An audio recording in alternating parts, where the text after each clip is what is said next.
dostlarım Mehmet Yılmaz, hoş geldiniz diyoruz. Selamlar getirdiniz.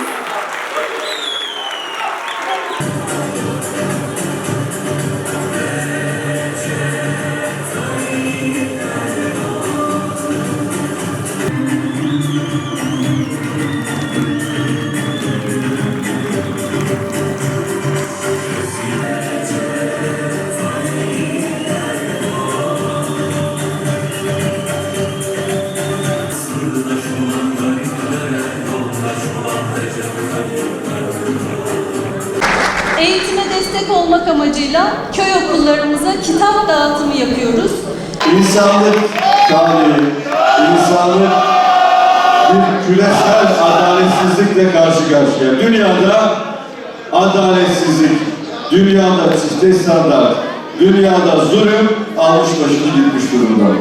Bu zulme destek olanlar olduğu gibi bu zulmün karşısında yeryüzünde nerede olursa olsun mazlumun yanında yer alan, zulmün ve zalimin karşısında olan bir anlayış var. Bir anlayış zulmediyor, bir anlayış zulme karşı çıkıyor. İnsanlık için, adalet için çalışanların başında mazlumların güçlü sesi olarak Türkiye ve bu güçlü sesin mazlumların yanında yer alan en güçlü sesin yine Türkiye'den çıktığını, Cumhurbaşkanımız Sayın Recep Tayyip Erdoğan tarafından dile getirildiğini bütün dünya yakından görüyor. Dünyada 3-5 ülkenin bütün dünya adına karar vermesinin haksızlık olduğunu en güçlü bir şekilde haykıran Cumhurbaşkanı Sayın Recep Tayyip Erdoğan'dır. O yüzden dünya 5'ten büyüktür diyerek Birleşmiş Milletler'de bütün dünyanın gözüne bakarak bu gerçeği söylemiştir. Afrika'da Cumhurbaşkanımız Afrika'ya gitti geçtiğimiz hafta. Hani meşhur hikaye var ya, onlar ellerinde işte haçlarla geldiler, altınlarla gittiler. Osmanlı dahil, bizim atalarımız dahil gittiği hiçbir yere sömürge anlayışıyla gitmemiştir. O yer kendi kültürünü, dilini, dinini muhafaza etmiştir. Ve aynı anlayışla biz Afrika'ya ve dünyanın her yerine bakıyoruz. Ama Batı çifte standardın, Batı sömür aracının, Batı tahakküm anlayışının bir ürünüdür. Batı'daki anlayış güçlüysen haklısın anlayışıdır. Haklıysan güçlü değil. İşte o yüzden Cumhurbaşkanımızın Afrika seyahati ve mesajları bütün dünya için, insanlık için çok anlamlı olmuştur.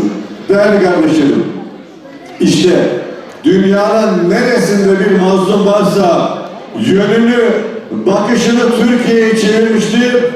O yüzden biz mazlumların yanında durmaya devam edeceğiz. Nerede bir haksızlık varsa bu haksızlığı dile getirmeye devam edeceğiz. Batı'nın terörle mücadele anlayışı da çifte standartıdır. Terörle mücadele etmiyor. Hangi terör örgütüne karşı çıkayım diyerek terör örgütünde seçicilik yapıyor. Göç meselesinde, mülteci meselesinde çifte standart yapıyor. İnsan haklarından bahseden Batı'nın mültecilere çelme takan ve mültecilere nasıl davrandığını, botlarını batırarak Akdeniz'in, Ege'nin soğuk sularına o cansız bedenleri cansız bir şekilde hayatına karşılayan anlayışın insanlığa, dünyaya verecek hiçbir mesajı yoktur. Dünya adalet beklemektedir. Dünya daha adil bir dünya olmak zorundadır. İşte burada Türkiye'nin büyük rolü vardır. Daha güçlü olmak zorundayız. O yüzden daha fazla, daha güçlü bir Türkiye'ye ulaşmak zorundayız. Türkiye Cumhurbaşkanımızın liderliğinde değerli kardeşlerim, Ege'de, Akdeniz'de, Doğu Akdeniz'de, Kafkaslar'da, yanı başımızda Suriye'de ülkemizin menfaatleri için güçlü bir dirayet sergilemektedir. Türkiye'nin menfaatleri için güçlü bir Türkiye duruşu ortaya konmaktadır ve bu mücadele yine daha kararlı bir şekilde devam edecektir. Eski Türkiye'de vatandaşına tepeden bakan, vatandaşın sorunlarını halının altına süpüren bir anlayış vardı. Vesayetçi anlayış artık tarihin çöp tenekesine kalmıştır. Türkiye'yi artık hiçbir güç eski Türkiye'ye geri çeviremeyecektir. Vesayetçi Türkiye'ye geri çeviremeyecektir, götüremeyecektir. O yüzden Türkiye'nin yönü artık reformlardır. Türkiye'nin yönü geleceğe emin adımlarla yürüme kararlılığıdır. Eski Türkiye'nin tehditkar diliyle tehdit eden, hesap soran anlayışını, millete tepeden bakan vesayetçi anlayışını asla bu ülkede kimse geri getiremeyecektir. Değerli arkadaşlar, muhalefetin dilinde de millete tepeden bakan, tehditkar dili, vesayetçi dönemleri çağrıştıran bu dilin milletimiz nezdinde hiçbir karşılığı yoktur. Bunlara yine en güzel cevabı milletimiz sandıkta tekrar verecektir, buna inanıyoruz. Bizler bugüne kadar olduğu gibi toplumun tüm kesimlerinin sorunlarıyla ilgilendik ve bu sorunları çözme kararlılığı içerisinde olduk. Ve bundan sonra da mutlaka ama mutlaka milletimizin ne sorunu varsa yakından ilgileneceğiz.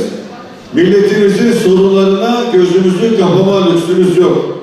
Milletimizin dertleriyle dertlenmeye devam edeceğiz. İşte siyaset vatandaşın sorunlarını bu anlamda çözme iradesidir. Ve vatandaşımıza hangi meselesi, hangi sorunu varsa o sorunu çözme kararı içerisinde yanında olacağız. Hiçbir sorunu yok kolaycılığına kaçamayız. Biz milletle beraber siyaset yapmış bir AK Parti'yiz. Milletimizin sorunlarını nasıl çözdüysek yine mevcut ve kalan sorunlarını da görme ve bunu da çözme kararlılığındayız. Bunu da yapacak olan yine biziz. Milletimizin sorunlarına, milletimizin beklentilerine kulak arkası edemeyiz, göz ardı edemeyiz, başımızı kuma gömemeyiz. Türkiye üzerinde oyun oynanabilecek bir ülke değildir. Türkiye oyun kurucu bir ülkedir. Türkiye oyunları bozan bir ülkedir. Türkiye sizin arka kapılarda, karanlık odalarda, merkezlerde siyaset mühendisliğinizin esiri değildir. Türkiye'nin kararını 84 milyon vatandaşımız kendisi verir. Siyaset mühendisliklerini de yine vatandaşımız alır ve bu oyunları bozar. Biz 84 milyon hangi etnik aidiyetten, hangi memleketten, hangi mezhepten, meşrepten olursa olsun yeni ve büyük Türkiye'yi, yeniden büyük Türkiye'yi hep beraber kurup koruyacağız ve geliştireceğiz. Hiçbir sorun yok. Her meseleyi hallettik kolaycılığına kaçmadan. Evet, mevcut sorunları da çözerek, ekmeği daha fazla büyüterek, özgürlüğü daha fazla artırarak, aşımızı daha da artırarak 2023'e milletimizle emin adımlarla yolumuza devam edeceğiz değerli kardeşlerim. Yeni yüzyıla yeni anayasayla ülkemizin demokrasisini taşlandırmak hepimizin ve siyasetin boynunun borcudur. Bu konuda muhalefetin bu sorumluluktan kaçma lüksü yoktur. Demokrasi demiş gibi yapmak olmaz. İşte yeni anayasa, sivil anayasa yapma imkanı var.